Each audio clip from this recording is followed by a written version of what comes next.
It was playing all over TikTok, so now I have it stuck in my head. Oh, of course, it's a TikTok song now. Did you see what she wore when she went to court?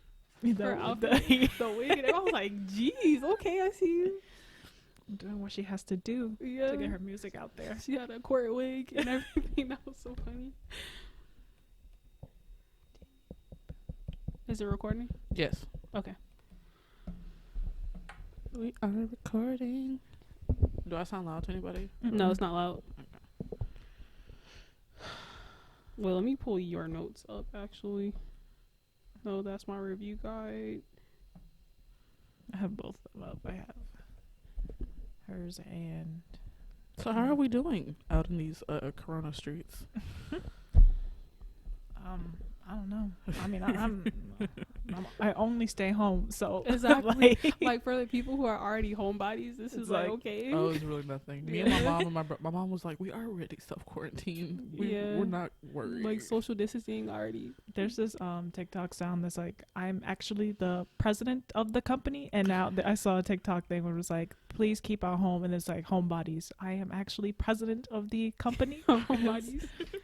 Like, you don't have to tell us twice. You know what though? It's so annoying to like, cause I'm not panicking about it and I'm not bulk buying crap. I really don't care. I mean, I care, but like you said, I already stay at home, so it's like whatever. But the fact that I went to Walmart just to get tomato sauce for a recipe and they had none because y'all are acting like crackheads. I saw. Oh, was it my friend went and she couldn't find any toilet paper, so she got paper towels, and I was like, "That is that's bad for your toilet." That's so she don't have a clogged toilet. She was like, "I'm gonna just rub them together until they become soft." And I was like, "Oh, okay." I mean, innovation. Yeah. So, as you can see, there's only 3 of us here today. Nia is unfortunately sick. We hope you feel better. But today we're refilming this episode of a recap of Kingdom because I fucked up the first time we did it. But it's late, but it's here. We'll also be doing our thoughts on Kingdom 2 since we all finished it on a different episode. So make sure, you follow, subscribe, all that good stuff. We'd really, really, really, really, really appreciate it. Let's see. Let's turn this up a little bit. All right. You ready? Yep. All right. So we left off with end of season 3, and now we are season 4. Quick recap. We ground zero is fucked up. We've gone through our first night with the apocalypse in Dongnae, and the nobles have just left on a boat, leaving the peasants and the crown prince stranded in Dongnae. So let's go. We have the way they open this episode is hilarious. Kid, where is our boat? Youngshin tells the CP about the cowards who ran off and reminds them about the sun setting. There's no other boat, so they have to find some place to hide. Moyoung says that they should head to the barracks, but turns out the wall has already been torn down to fix the boat.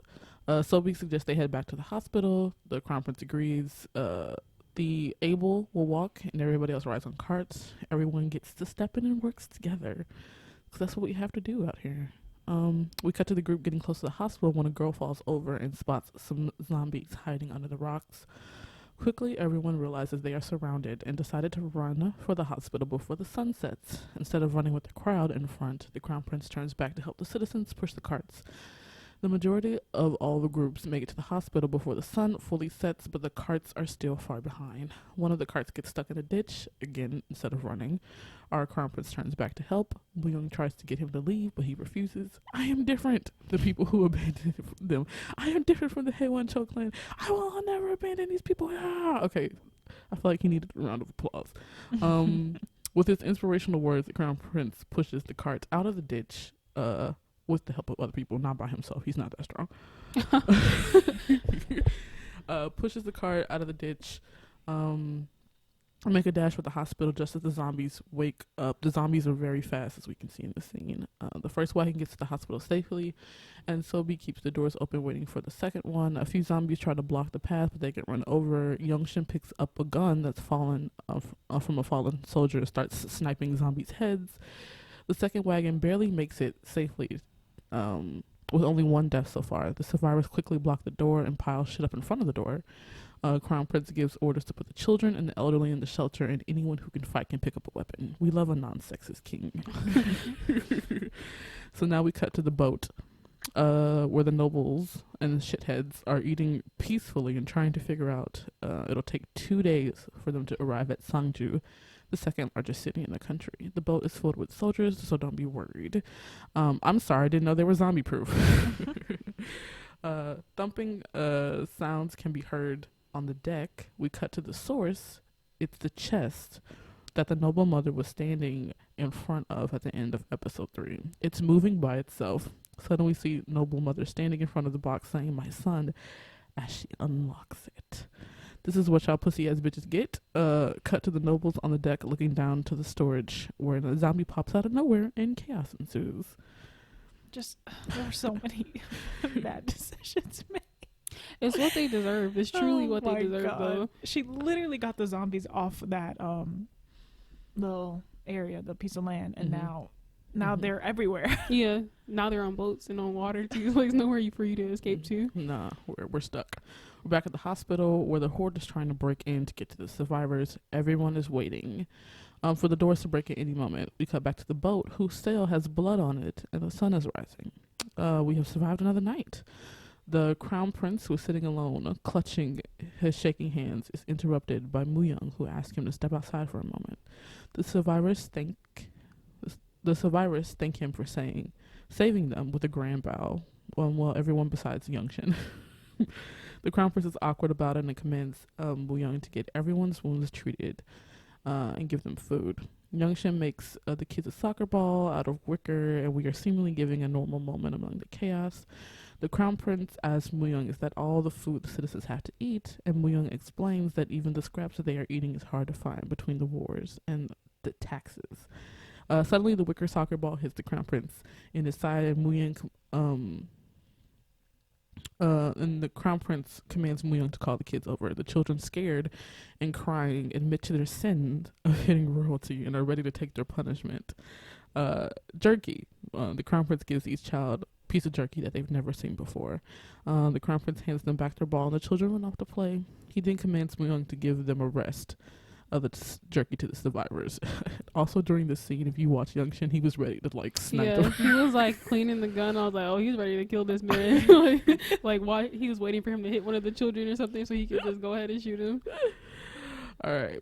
And so, as the survivors all in front of the jerky, Muyang asks the crown prince what is his next step. He tells him he will go to Lord An in Sangju. Lord An is a very powerful man that we have not truly met 100% yet, but we're getting there. Youngshin, overhearing, offers to be their guide since Sangju is his hometown. Muyang asks him how he can believe him. Youngshin responds with that he's merely one of the people, but Muyang doesn't think so, especially with his shooting skills. Youngshin tries to give an excuse about learning in war, but Muyang is not having it, as it is hard to shoot a moving target in the head. Just when Muyang asks him who he is, there is a thump at the door. At first, everyone thinks it's the zombies, but it's just the authorities who have come to arrest the crown prince for treason. Muyang says he will go out to handle it when we cut to Lord Joe. More like we cut to a dead body with a sword in it. It turns out to be Lord Joe's house. It seems the attendant who brought back his son's head was immediately killed. You definitely have never heard, "Don't kill the messenger." Your Majesty, and so then Lord Joe says, "Your Majesty's son has killed my son. I will pay you back for this mercilessly."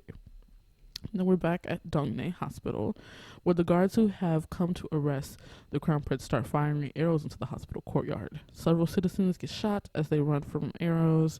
The CP almost gets hit, but as he stares at the horror happening around him. Thankfully, Muyang moves fast enough to save him. After seeing one of the dead children, the crown prince whispers, "It's all because of me." Youngshin confirms this aggressively. He said, yes, it is your fault. It is, in fact, your fault. It tells the crown prince if we are going to survive, you got to do something. So the crown prince brings the crown prince back to reality, and he starts making moves. The guards finally stop shooting arrows and break down the doors. They enter the foggy courtyard with swords drawn looking for the prince, when suddenly a soldier gets shot in the head out of nowhere. The lead soldier commands the gun squad to go inside, while the rest wait outside in the spooky fog. They slowly proceed in, guns drawn, and they use whistles to signal their troops. Young Shin gets another kill shot before the Crown Prince and Muyang start slicing fools' necks. My notes. Muyang steals the whistle of one slain soldier and puts on his clothes. Then they begin distracting the troops waiting outside to take them out and lead the troops from inside into the forest. The gun squad is still on the hunt for Young Shin in a sneak attack. His gun gets knocked out of reach, and then Sobi jumps in to help him in taking down the two remaining soldiers. Young Shin and Sobi then move the survivors out of the hospital while everyone is distracted. Sobi takes the dead body of the little girl and lays her inside, away from the elements. We cut back to Muyang and the Crown Prince leading the troops further into the forest. Muyang uses the whistle to confuse the troops, leading them to a cliff. When the soldiers try to hurry back, their leader says there's no need because he already knows where they're heading. And then he proceeds to pull out a note, like a scrap of paper that has it's written down exactly where the Crown Prince is heading. And then when I saw that, I remember being like, who in their right mind sat there and actually wrote out? Why are you leaving a paper trail of any kind of where you're going? But that will be discussed later on why that happened. I'm not gonna say anything now. All right. We cut to the squad, Sobi, the Crown Prince, Muyang, and Young Shin heading to Sangju. Now we're back in Hanyang at the capital. The smoke signal that was lit, what feels like ages ago, has now made it to the governing body.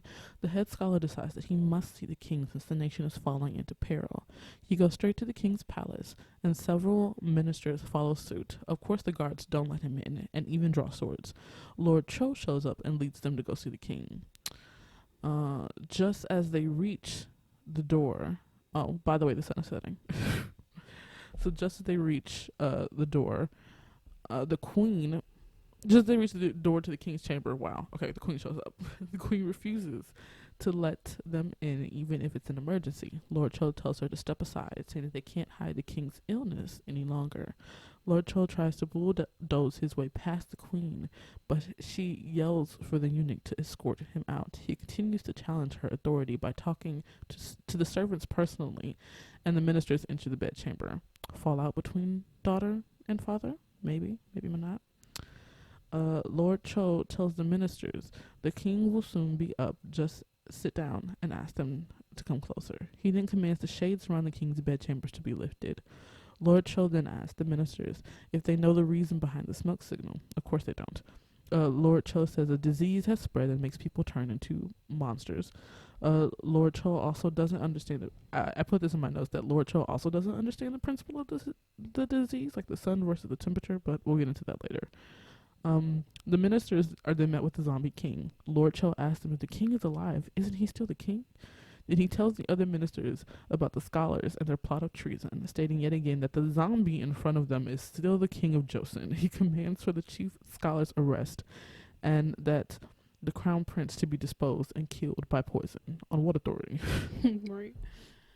Also, the king stops growling at them. This is still some part of him human.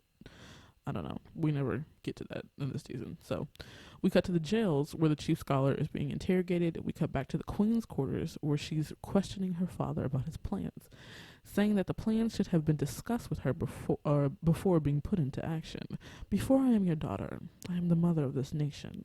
She then opens the box in front of her to see her brother's head, and Lord Cho says he's going to kill everyone without mercy, and anyone who steps in his way. So don't step in his way.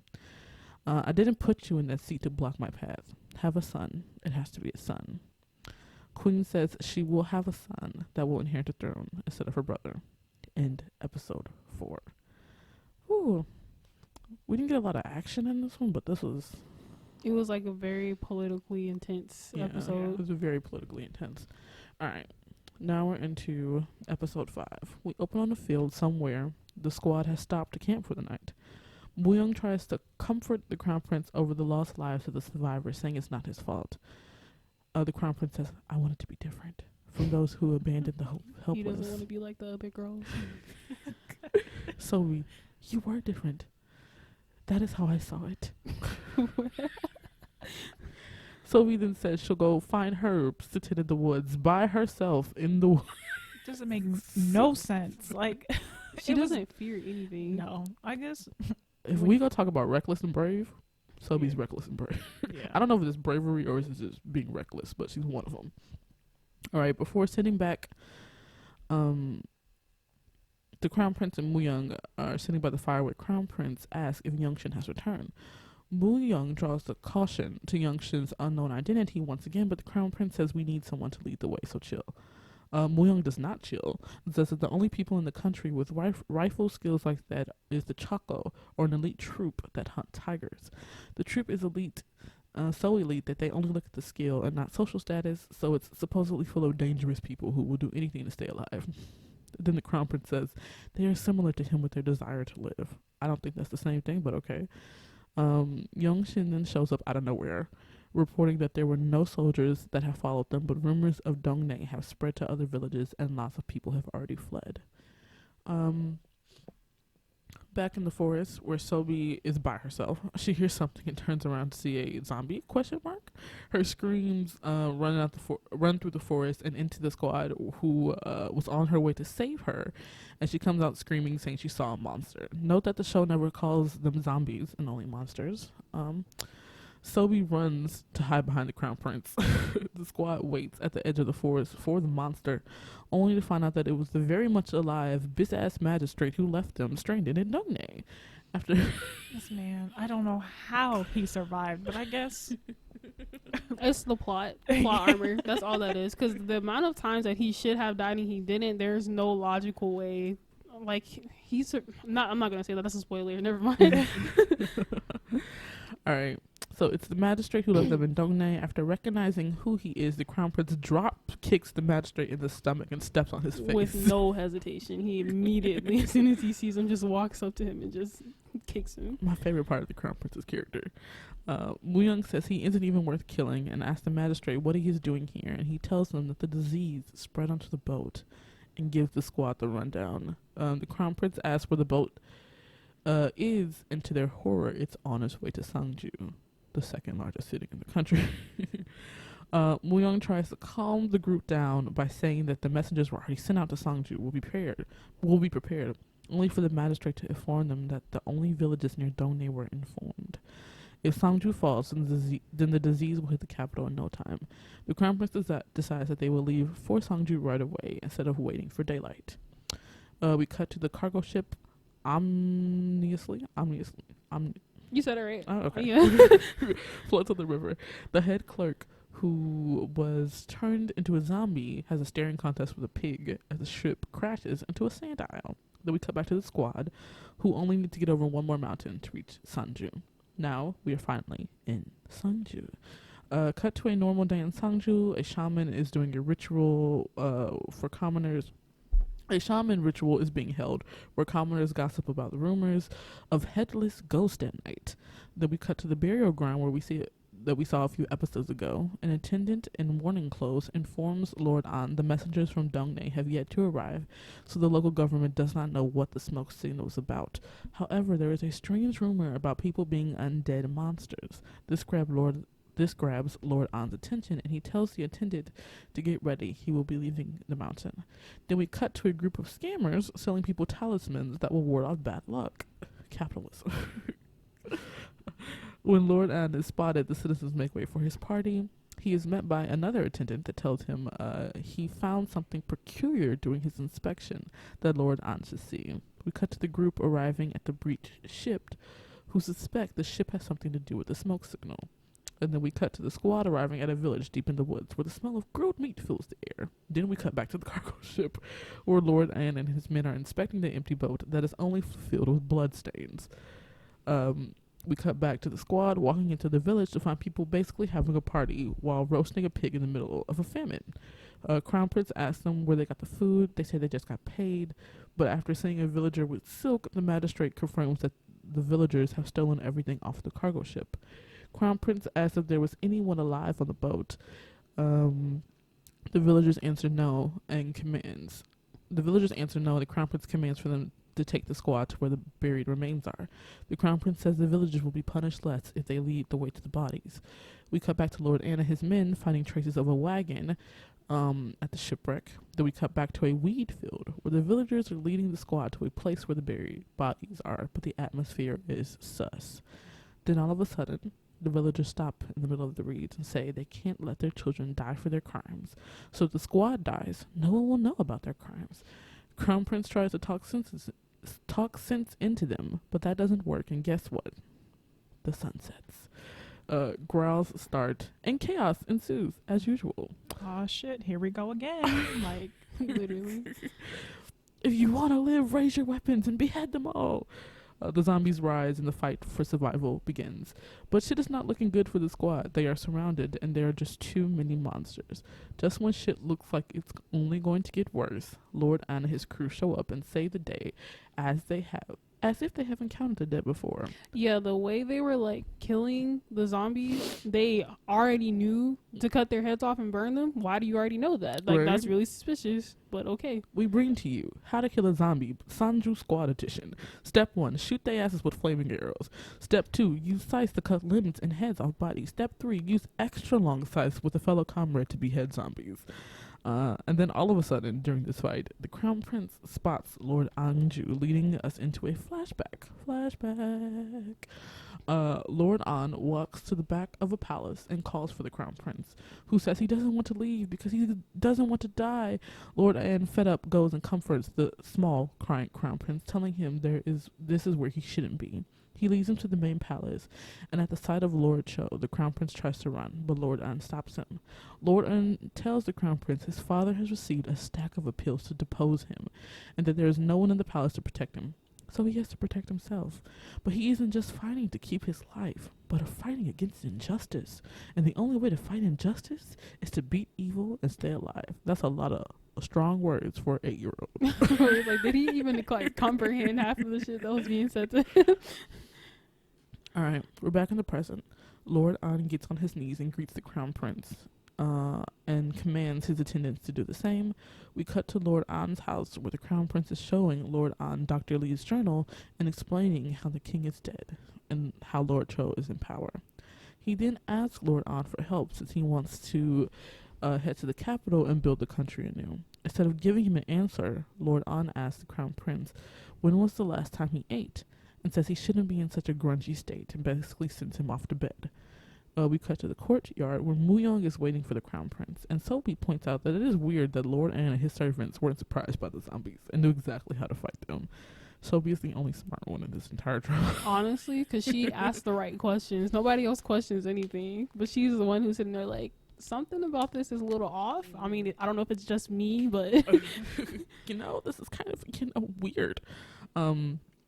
Lord An steps out and commands for the Crown Prince and his friends to be given food and a place to sleep.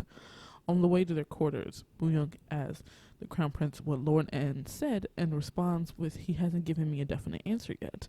Muyong asks if he can be trusted, if Lord An can be trusted. In the past, Lord An never intervened with Lord Cho because he was in mourning. Muyong suspects that Lord Cho and Lord An could be cohorts. Crown Prince doesn't listen and sends Muyong off to bed as well. Then we cut to Lord An staring at Dr. Lee's journal before we cut back to the capital. We cut to a prison scene where a prisoner is given meat and one isn't. The prisoner ate the meat. The prisoner who eats the meat turns into a zombie and attacks the other one. We pan over to Lord Cho in the shadows, who is watching this experiment happen before his eyes. Now that the transmission of disease has been confirmed, Lord Cho says the sickness must be stopped before it reaches the north. We're back in Sangju. As soon as daylight breaks, Yongshin jumps the fence of Lord An's house and heads somewhere. We cut to a wetland where a monument of the Battle of Unpo stands. Yongshin spits on it as he walks by. The sign reads, to commemorate the great victory of Governor An Hyun of Gyeongsang, who defeated 30,000 Japanese soldiers with 500 soldiers. Okay. Youngshin walks in what looks like to be an abandoned village named Sumang. We flash back to Youngshin, who says bye, and he's hugging his younger brother, who's begging him not to leave. And then we're back in the present. Youngshin continues continues walking until he arrives at a large burial ground where several graves. There is an incense smoking on the altar telling him someone was there before him not too long ago. We cut to the north gate of Sangju where a messenger arrives. The magistrate of Sangju is overlooking the retrieval of the magistrate of Dongne. Bumsu, I think that's his name. Bumsu. Talking about the one who should have died. Yeah. I think it's Bom Pao. Bompao. I feel like it is because I remember. We're just gonna call him Boma. Yeah, Bom. that guy. That dude who should have died is overlooking the retrieval of the cargo ship stolen good. He confirms that he was looking for something. I think it's a binyo, which is like the it's a hairpin that you would give to your fiance when they get married, so they can put it in their hair, because during Joseon Dynasty, if your hair was down, you were unmarried, and if your hair was up, you were married. And so that's what I think it is. And then we enter the magistrate of Sangju, who asks Lord Cho's attendant if it's true that the crown prince is in the city. A guard interrupts before Lord An can answer with the news that the 5 armies have left the capital and are headed for the mountain path that leads to Sangju. Now, this mountain path is very important because it's the old road between Seoul and Busan, and Sangju is right in the middle of Seoul and Busan. If you look at a map, it's the only road that you could take into like trade and stuff like that. So the fact that they're coming down that way is a very big deal. And so we cut to the soldiers marching, and then we cut to Sobi on her way back from collecting herbs when the magistrate shows up and tells Sobi if she stays by the crown prince's side, she'll die, so they should run away together. Magistrate Bom tells Sobi that the 5 armies are coming to arrest the crown prince. The magistrate says he is of the Haewonjo clan, so they'll be okay. Sobi pumps the brakes on this real quick and asks him if he is running away again. She laminates about how the crown prince saved the people the magistrate already abandoned, and he has the nerve to run away again. Is it really that hard for you to show bravery once in your life? Sobi does not like pussy ass bitches, obviously. She called him out. Sobi then tells the magistrate to go if he wants, but she'll stay with the crown prince. Thank you very much. The magistrate runs after Sobi, and we cut to a chicken being ripped apart. The cameras pan out, and we find a table of pregnant women eating. Most of them seem to be from poor households that don't have meat. There is one lady who is eating slower than the rest with a pair of chopsticks. More food is brought out, and the youngest girl in the room thanks the chef for taking care of us peasants. The chef, parentheses, a palace maid maybe, tells them to eat up and give birth to sons. One woman asks the other who could possibly be taking care of them. No one knows because no one is telling them.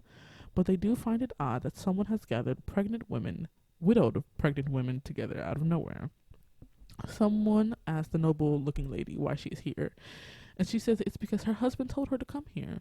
They ask if her husband knows the master here, and she responds, "My husband is a guard who escorts the crown prince. He went on business far away, so because he was worried, he sent me here." Everyone swoons in jealousy.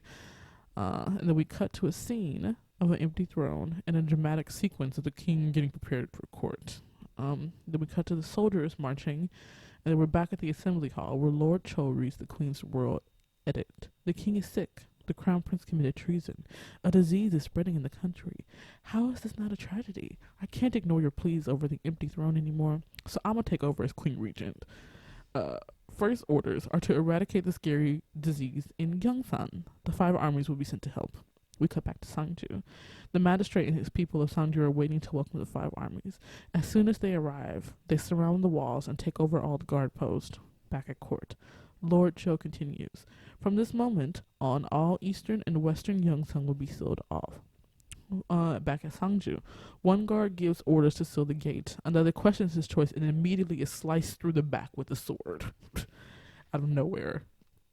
The group waiting for the 5 armies on the other side are taken back. One clerk runs towards the gate and is shot in the chest with an arrow from the lead guard.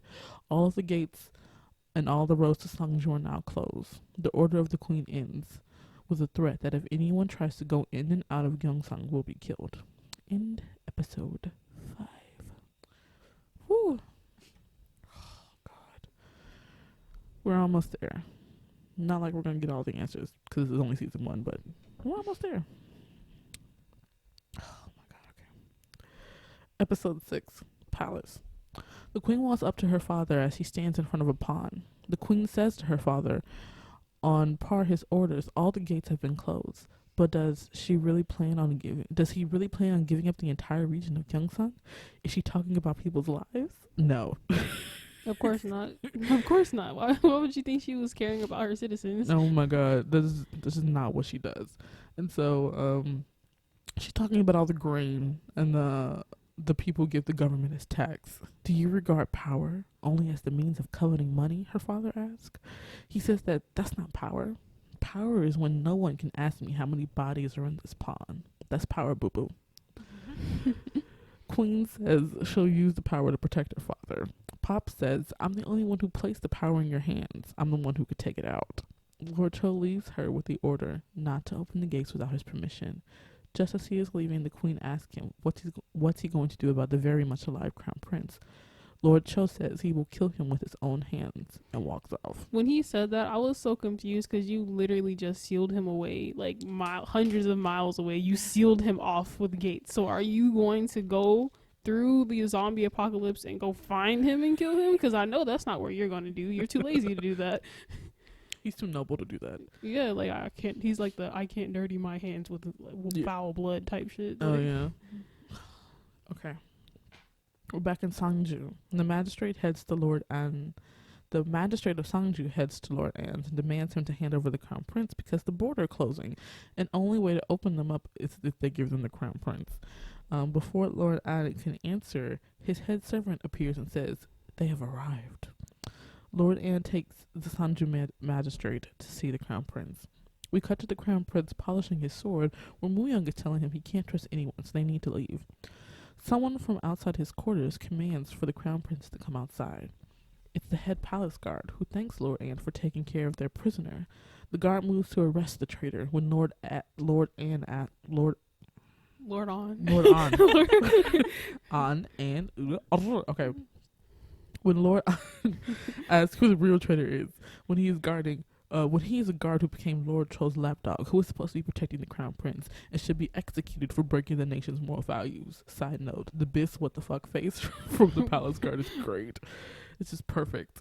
And so Lord An commands for him to be executed, and a slew of archers appear on the rooftops and kill off the palace guards with ease.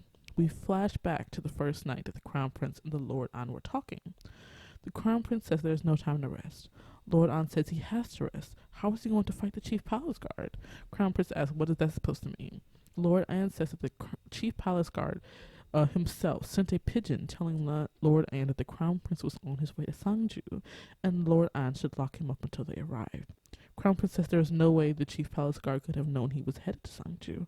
Lord An then tells him that one of the crown prince's people is Lord Cho's mole, so he can't let anyone know what they talked about. I wonder tonight. who it is. Well, I'm not gonna say, but I wonder who.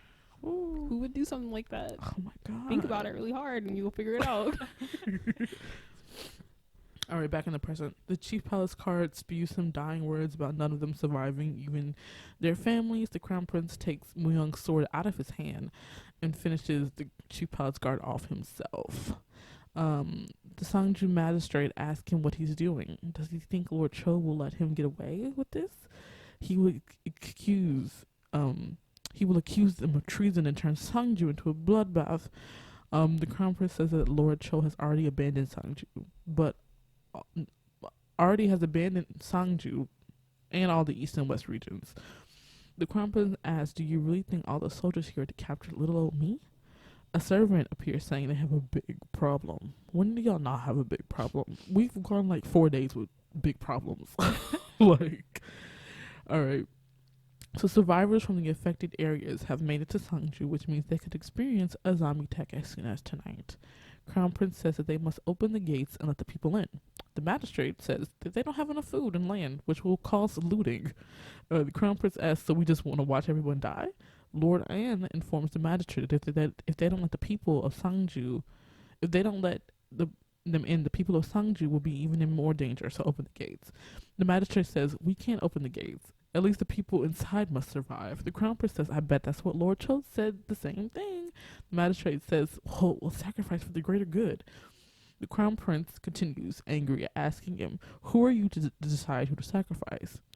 If they leave the people out there, they will die and get the disease, and the people inside of the walls will will die from starvation." Man, you really fucked up. You're already fucked up now, but And then the magistrate of Sangju was like, "I'm the magistrate of Sangju," and the crown prince was like, "Nah, bitch, you fired." Crown prince says, "I can't let everyone die because of an incompetent official." The Sangju magistrate says, "With what authority?" The crown prince pulls out his sword, puts it to the magistrate's neck. "I'm the crown prince, and I strip you of your title." Lord Anne backs him up, and the magistrate leaves. Lord Anne asks the other officials what they are going to do. They say even if they open the gates, there isn't enough room in the fortress to house everyone. The crown prince says that's right. If we want to protect everyone, we need to protect the entire city, not just the fortress. Because the zombies only come alive at night, and they fear water and fire. The crown prince believes they can be stopped. So it's decided to set up base camp in the south of Sangju, which is surrounded by water. If they can block them at the stream and the wetland, they can survive. The gates are open and everyone gets to work. Chopping down all the bamboo, making spears, arrows, bows, scythes. They give weapons to everyone, even the noblemen. They take the doors off of houses. They use material to collect oil. Great little montage. Then we're back at the palace. A maid tells the queen she thinks the baby will be born today. The queen asks, "Is it a boy?" The maid can't be for sure, and the queen says only alarm her if it's a boy. Cut to a house somewhere. The young mother from before is giving birth. The other mother celebrates as soon as the baby cries, but then soon after the cries stop. The mother goes to take a look, and the palace maid says everything's okay, so they should go back to their rooms. Pan to the birthing room, where another maid is cleaning up a shit ton of blood, like a lot of blood. And when asked, it turns out that the child was a baby girl. Hopefully everyone has put two and two together, that the queen is definitely not pregnant, and these women are being used to give birth to her fake son. So here we go. And Mu Young's wife is one of them, which is super sad. And so we cut back to a palace. A maid who was cleaning spills water in the queen's bedchambers, and then her and another maid begin to gossip. A maid says she has seen the head court lady burn one of the queen's silk robes just because there was a little blood on it. The two make to leave the room. When they open the door, the queen is standing right there. They bow, flustered, and then we cut to a bath scene where the maid from earlier is called to serve the queen. She helps the queen take off her clothes, and suddenly, where she screams because the queen is wearing a pillow around her waist where her pregnant belly is supposed to be.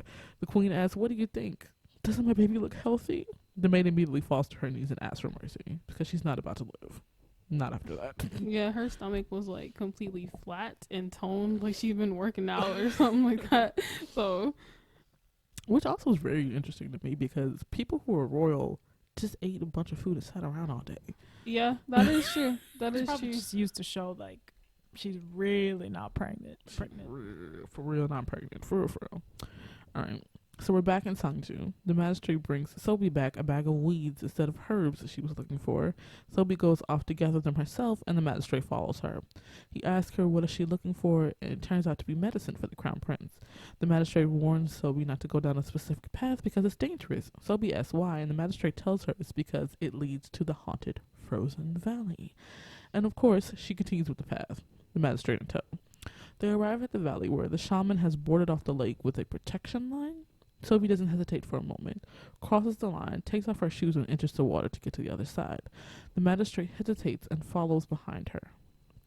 Sophie enters the cave and finds the resurrection plant. Then the magistrate points to a pile of junk on the side that has handcuffs and blood. We zoom out to the shore where someone or something runs by, and the shaman barrier falls. A thud outside makes Sophie and the magistrate jump.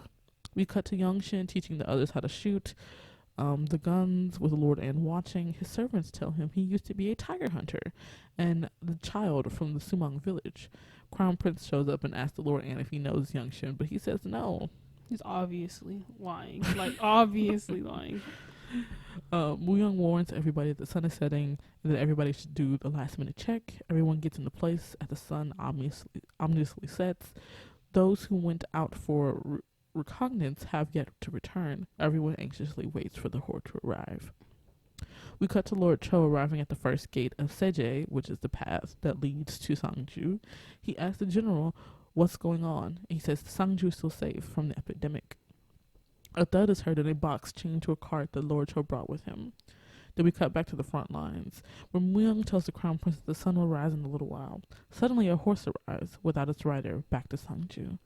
Lord An recognizes it as the horse belonging to one of the servants who went out to survey the area. They let the horse in, who has a detached limb on its rein. Crown Prince realizes the blood has not dried, so the horde can't be far off. Lord An sets the signal to warn the rest of the troops to be prepared. Tension builds as everyone waits. Muyong begs the sun to rise, and surely enough, the sun slowly rises, and the troops celebrate as they have survived the night. Lord An tells the Crown Prince they must prepare for tonight, so he'll tell everyone to rest. Just as everyone begins to turn in, we cut to Lord Cho, who whispers, "Do you think it's over?" The Crown Prince turns back into the fortress when the birds begin to squall, like a large murder of crows. And then we cut back to Sobi and the magistrate to find them surrounded by zombies in the motherfucking daytime. Sobi, it wasn't the sun. It was the temperature. We cut back to the front line, where the ground begins to rumble, and the Crown Prince sets the signal ablaze again. The trees begin to rumble, and the horde appears. We get one last look at all of our main characters horrified. End episode 6. That was a beautiful ending. The first time I watched it. Yeah, I Wow. remember being so shocked. Like, what do you mean it's not a day and night cycle? You mean you're telling me that when it becomes winter, there's no break? Do you have no rest? Not No rest at all. Oh my god. Oh, can you pull up the information of that flower? Last time we did that, we found out that Oh. the flower, Oh yeah. Give me a second. we've seen this flower. And What time are we at now with the episode? Like, the episode is right at, we're pushing on 41 minutes. do you want to go ahead and talk about the next season? I mean, we can just be like, oh, yeah, we love this. We can't pretend like we haven't already seen Yeah. season Yeah, 2. we've already watched season We'll just 2 say, like, within one day. if you haven't seen it, then like Please watch it. Oh my god. it might be a little spoilers from here on. Yeah, out. like, okay, this starting now, there will be spoilers. So if you haven't watched season 2, how about you just like click out? There's like an X button in the corner. Or do y'all want to wait for the general episode to talk about it? That's gonna come out way later though Oh, than okay. this one, so it might be Yeah, good to catch be. that hype now. No, okay. Season 2. Wait, let's find the flower first before we go into that. But Yeah, what was it this called? is- It was like night something. Night Howler. Night Howler. Howler. But Yeah. like if you've watched Zootopia, it was in there. If you've watched if you're a Monster X fan, then one music video they used All in? it. Is it all in? I Yeah, I think think so. it was And all then in. I sent you guys a message about the one other place I had seen it at. I can't remember. You can search on Yeah. Kakao. Yeah, it's a very popular flower. And we found this out when we recorded this the first time. Yeah, so basically what the flower does, like if you consume it or you're exposed to the pollen of the flower, like it decreases the brain activity except for the cerebellum, and it causes the affected person to lash out at anything that moves, basically causing them to become very savage and beast-like. All their higher reasoning functionings, like their ability to process thought, like actual thought, is gone. It was in Wailing, the Korean The film. Wailing? It was Oh. hanging up above like whenever the dead bodies, it would be right there like above the Oh, bodies. for real? Yeah. I never noticed that. Yeah, it caused mammals to become very aggressive and act wildly in uncontrollable violent state.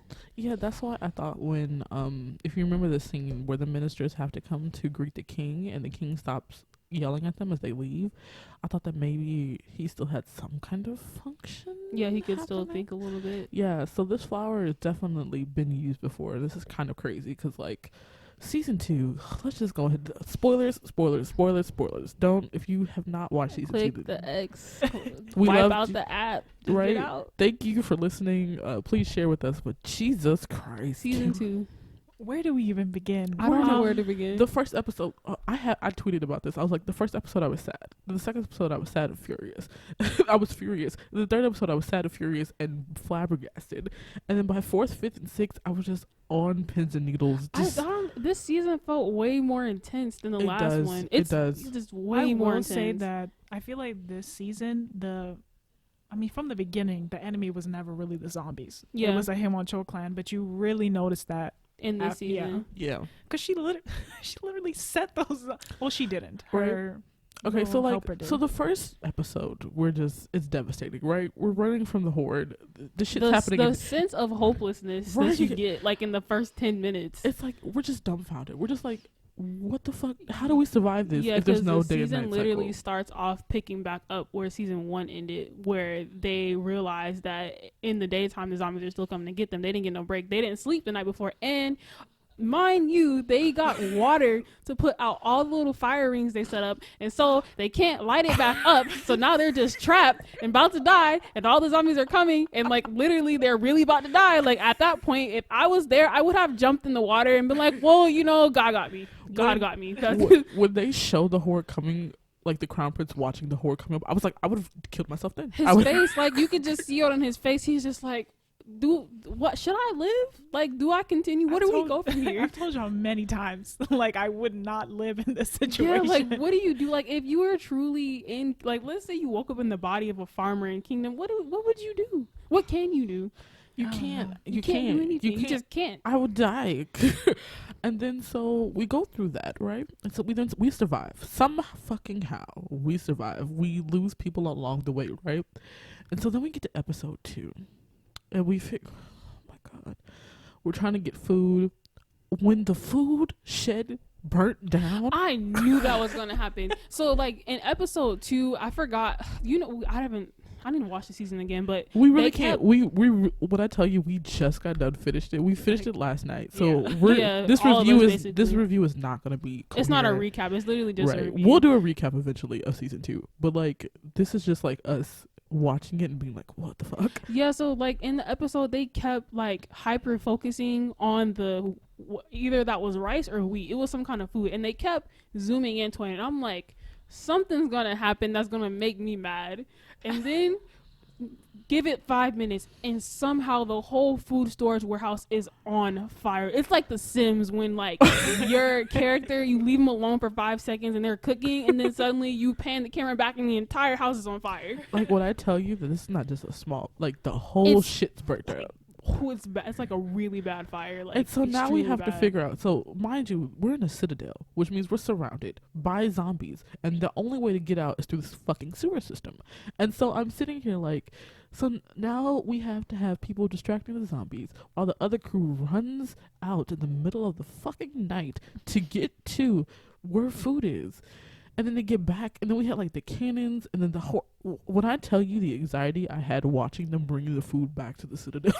Yeah, I kept thinking something's gonna go wrong. Like this is going way too smoothly. I didn't know what the plan was, but when I saw it, I was like, who thought of this? blow up cannons. Shoot cannons at me while I'm running with a cart? It's like when they first did it, and you saw one of the guys pushing the carts turn around and like shoot the zombies, I thought they were running on mines. That's what Oh, I yeah, thought. like I thought it was landmine? just blowing up. Yeah. I was like, that's a random piece of information, and then it cuts and I'm throwing.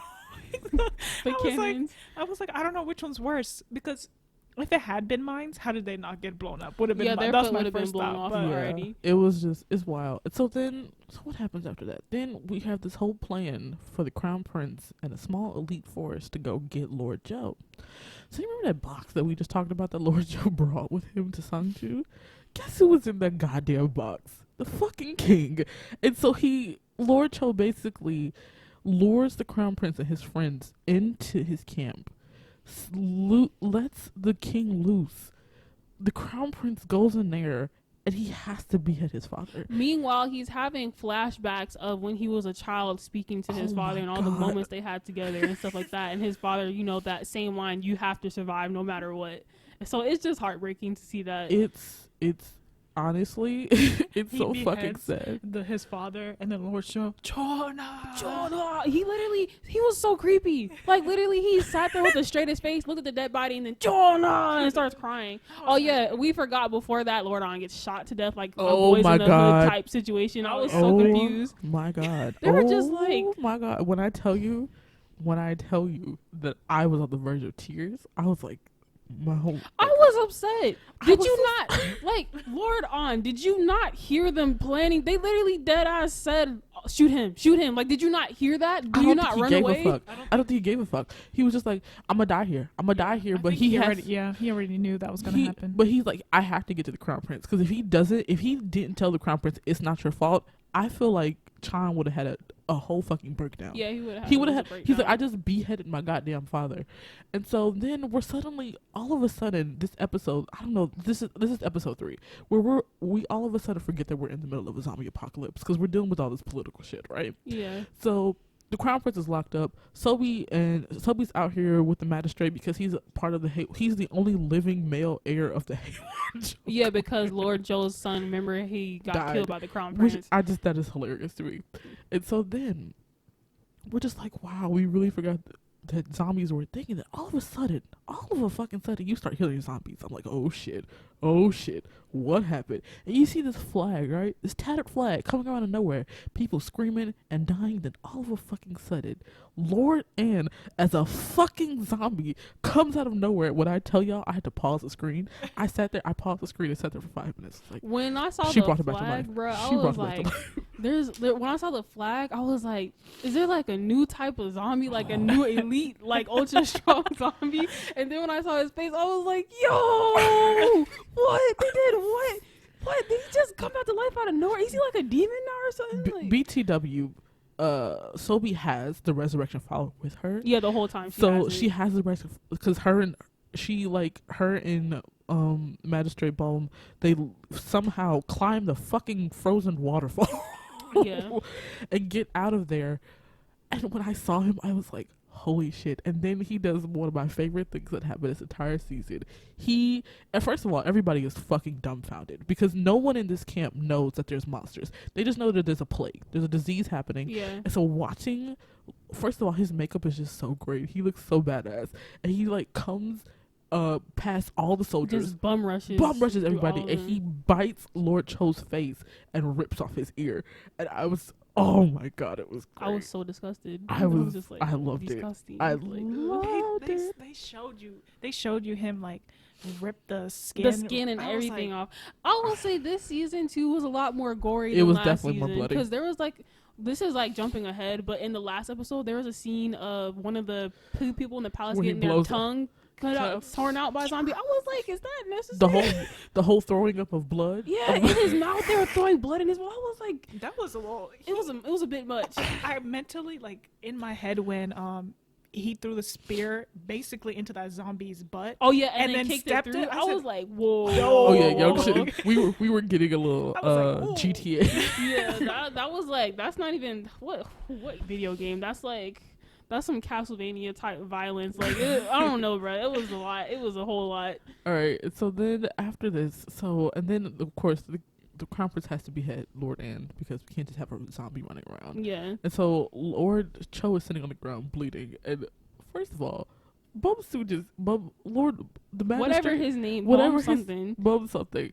Sitting there crying. He was wailing because his uncle was dying, and I was like, this man is evil as fuck. And I kept thinking about it. I was like, did you have that good of a relationship with your uncle? Because in my head, I can't see him being the nice, sweet uncle for you to be crying over him like that. I think it's one of those things where it's like, without this man, his whole family's gonna fall. And he's not thinking on a, like, I gotta survive this shit level. He's more like, well, what happens after this? My family's gonna fall. I'm not gonna have any. Because he's, like you said before, he's the last male of the Haywon Cho clan. Yeah. So then the crown prince, recruits these officers. Then what happens after that? Somehow we're back in the fucking capital. Time and space makes no sense in this drama.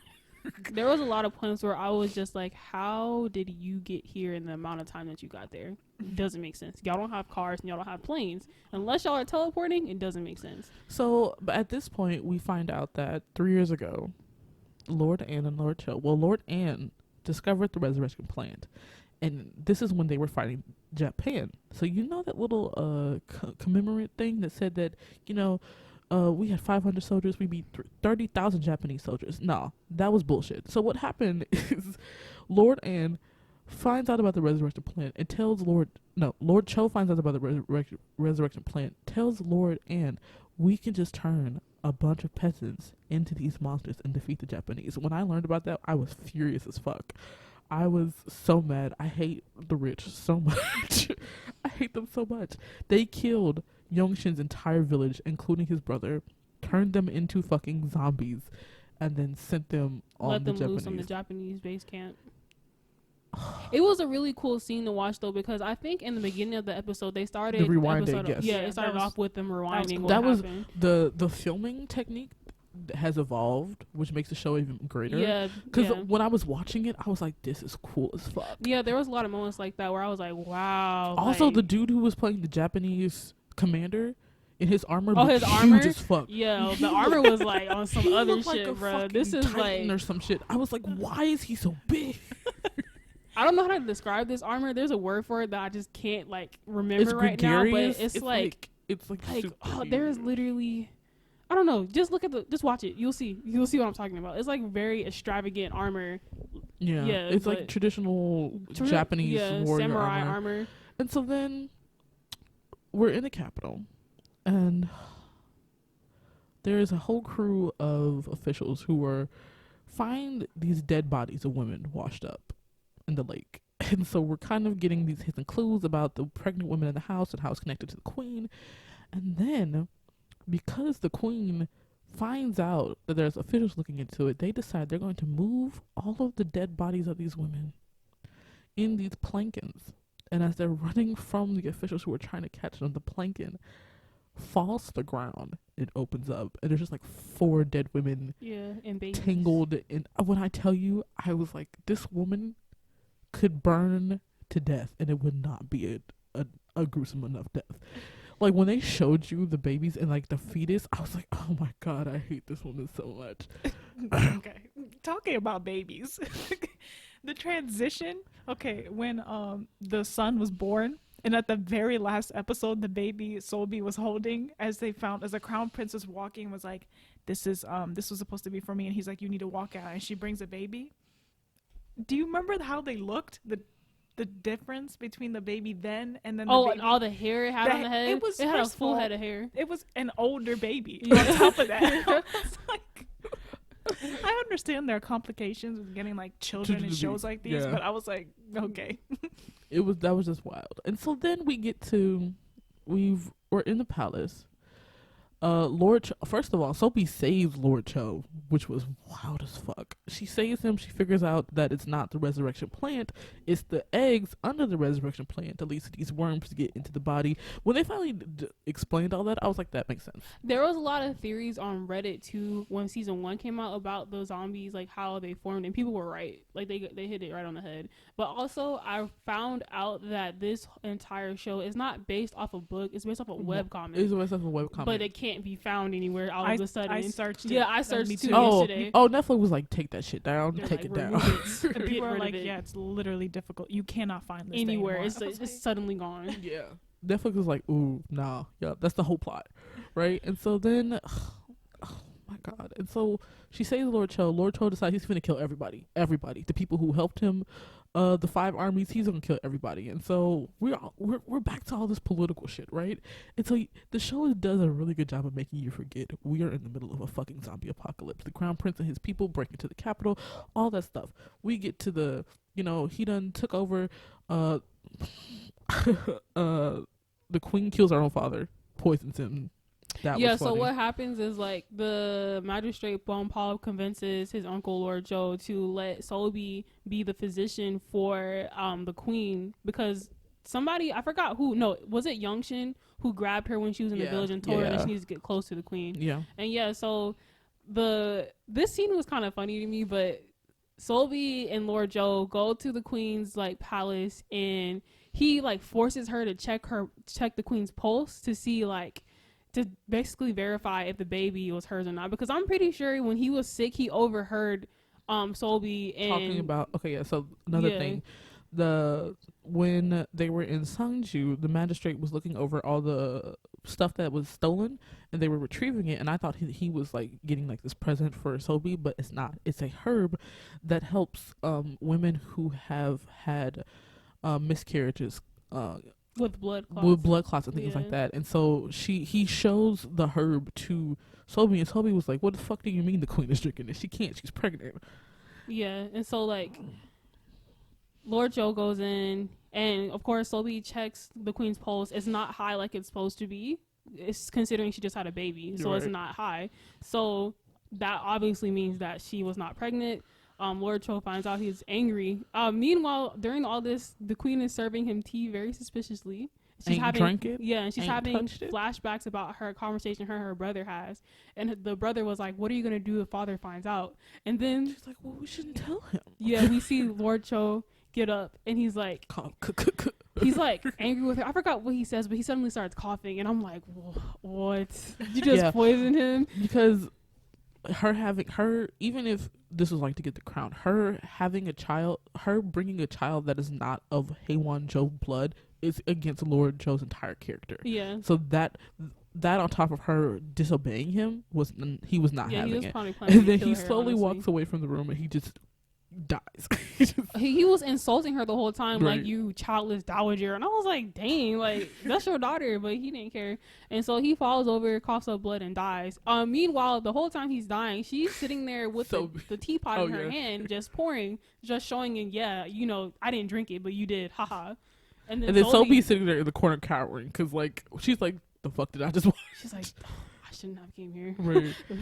And so then where the crown prince confronts the queen, she's sitting on the throne holding the baby, and if you ever watch historicals, nobody's allowed to sit on that throne beside the king. There's a separate throne for her to sit on, and so she's sitting on this throne. He's like, it's over, it's done with. She's like, it's not over, it's not done with. And we're like, what the fuck are you talking about? But if a scene before this, we find out that this woman has zombies locked up in the basement of the palace. Yeah, and she locked Sobi in. She locked Sobi in one of the empty cages. It says, study these zombies. If you study them, I won't kill you, She's like, I want to become more powerful.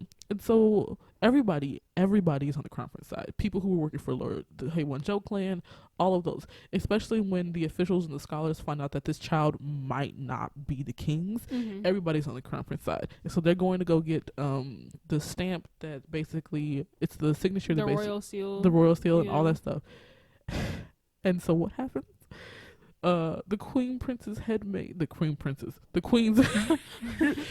the queen's head maid goes and unlocks and lets the zombies out. If y'all don't know how many people lived in palaces back there, it was a shit ton. Thousands of people. So all of a sudden, we are now trapped in the goddamn palace with zombies.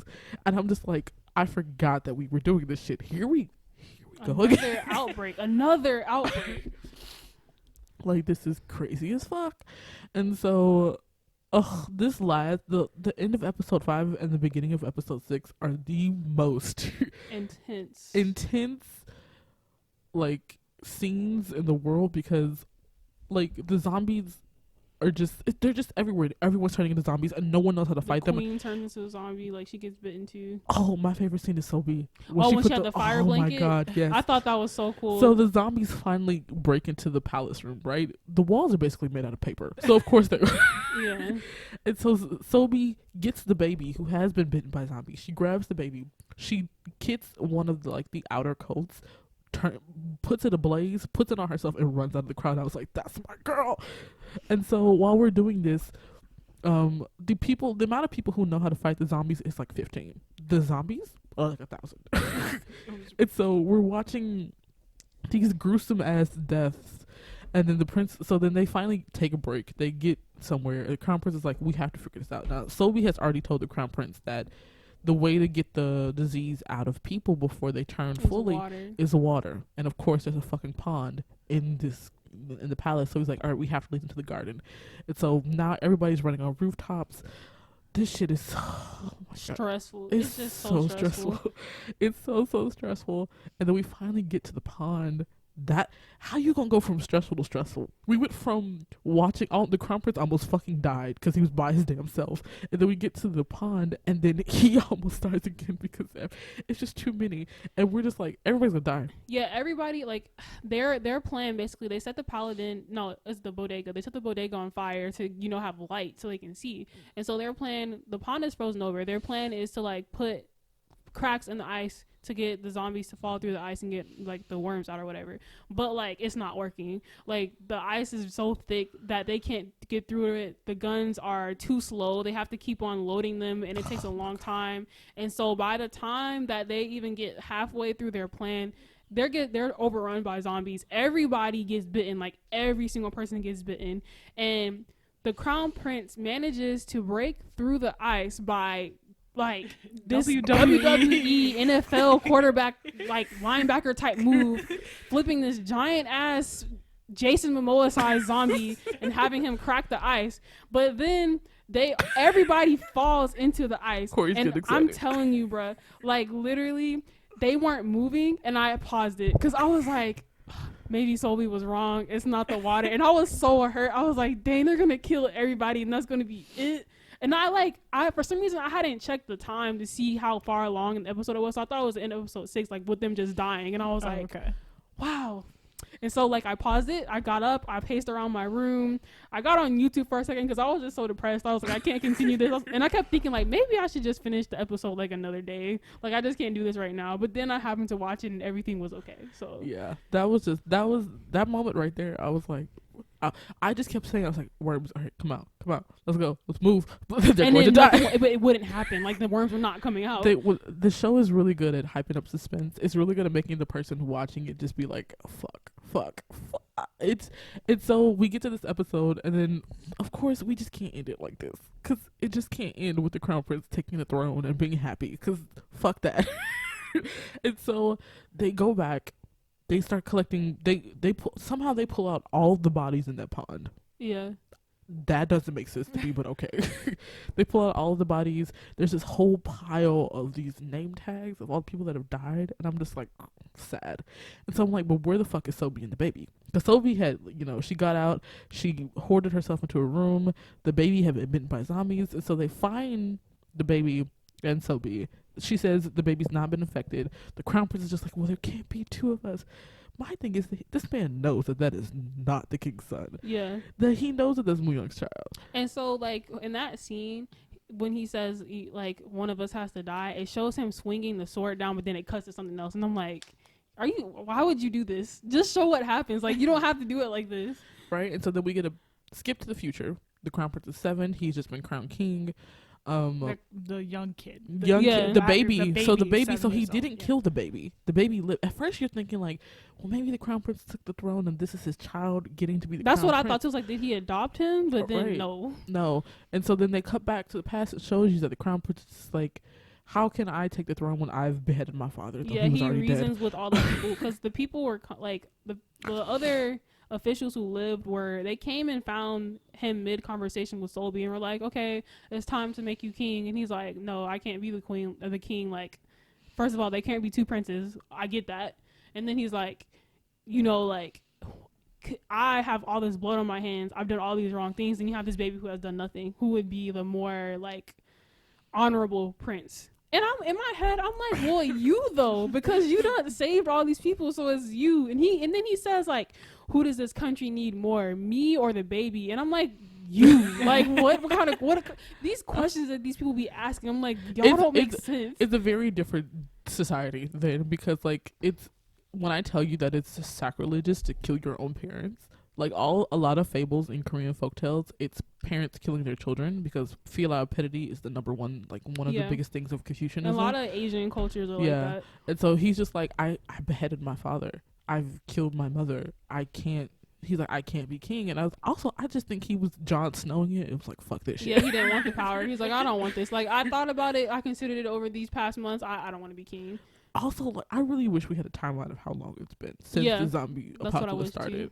And so then we cut to the scene. The crown prince is now king. He's got the magistrate Bumsu, whatever his name is by him.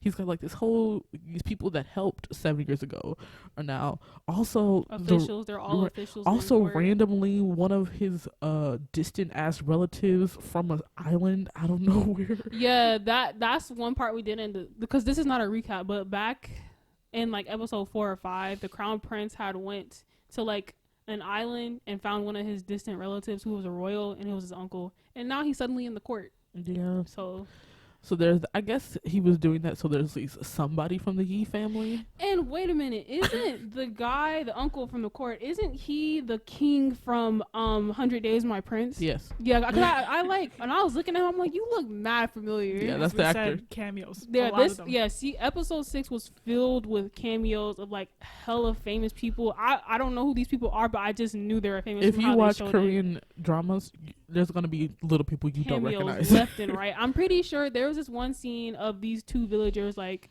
it was like really random. They were like hiking and they had all their stuff in their back, like, oh yeah, everybody's gonna die. And I'm like, this has to be a cameo. Like, what was the point of this scene? I don't think that. I don't I feel remember. like if it was Don't though. recognize There's, those like, actors I at don't- all. I well- think it was just a moment. yeah. like comedic relief or Yeah. something. Kind of, yeah.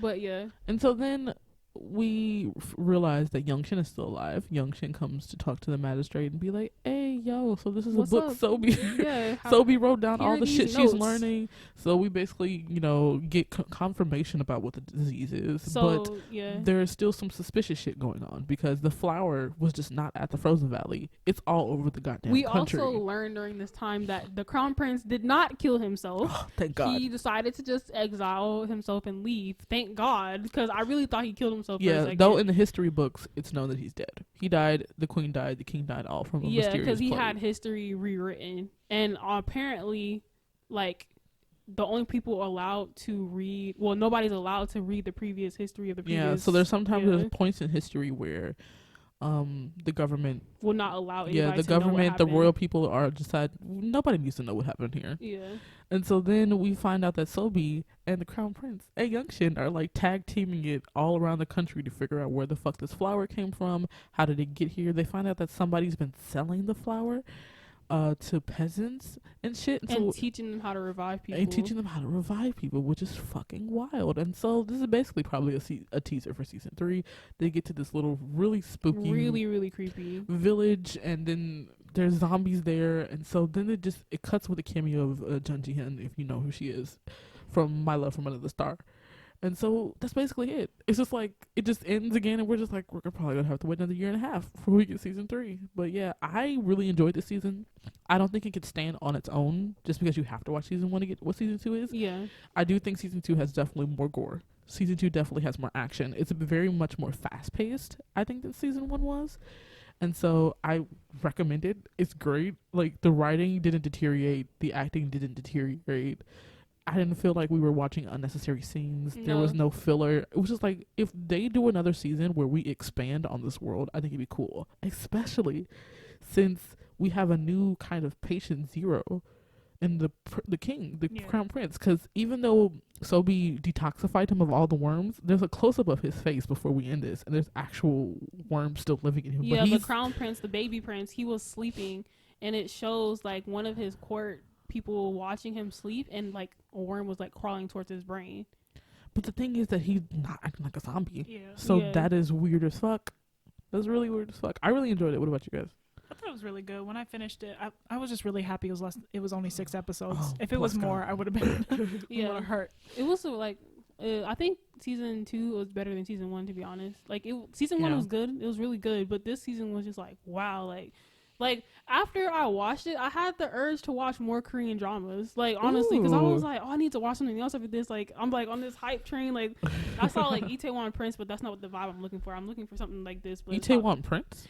Yeah, that has what is his name? Itaewon Prince or Itaewon Class? Class? No, wait, is it Class? Class With is the one. Park with- Seo-joon? Yeah, okay, Yeah, yeah, it's Class. Class. Class. We were both like, Itaewon Prince? It was something else that had a prince in it that I was looking at too, but I saw that. But I'm looking for something that has a lot of action in it. I have to see. Oh, you just need to watch historicals or watch OCN dramas. One Yeah, of them. that is true. Because most of the dramas I have watched, even though it's not that many, it's always been like OCN. Yes. Mm. Yes, That's yes, where yes. it is. That's where it Yeah. is. All right, so we thank you guys for watching today. This episode is hella late, but it's still gonna be up. If you liked our podcast, please like and share and follow us. We really do appreciate it.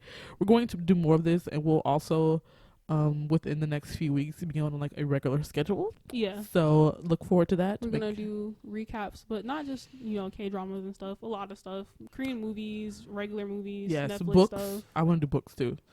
It's an excuse for me to reread Percy Jackson. But yeah, we're thinking about doing all that stuff, and we also like do a lot of stuff on our Twitter account. So follow us there at Commntd, Commntd, Commntd on Twitter. We're always on there. We're probably me and Marin agreed to watch this scary movie with me. I'm pretty sure we're gonna. Oh, the watch. one you sent in the chat. Yes. And I was like, I had enough of Korean scary films. Korean. Let me say right now, Asian horror is on another level compared to American horror. One day we're gonna all have to sit here and watch a Japanese horror movie. That's gonna be fun. No, I don't want that. No, You I keep want that. to do that though, because that's something I want to see it just to see it. But like Okay. one, I just want to see one. That's Okay, it. I don't maybe wanna see anything we'll else. do a live podcast where we'll just like watch something and record ourselves. But Marion and I are gonna watch this movie. We're also deciding that after we do a recap of this one series on Showtime, we decided we're gonna recap Airs. So we're gonna watch that. My God. I'm making her watch this with me during spring break. So make sure you follow us on Twitter. And yeah, we'll see you guys in the next one. I'm Bye, Tori. guys. I'm Marin. Decoria and Nia, she's not here though. We love you. She's sick, but she'll be back. Yeah, she will. All right. Bye bye.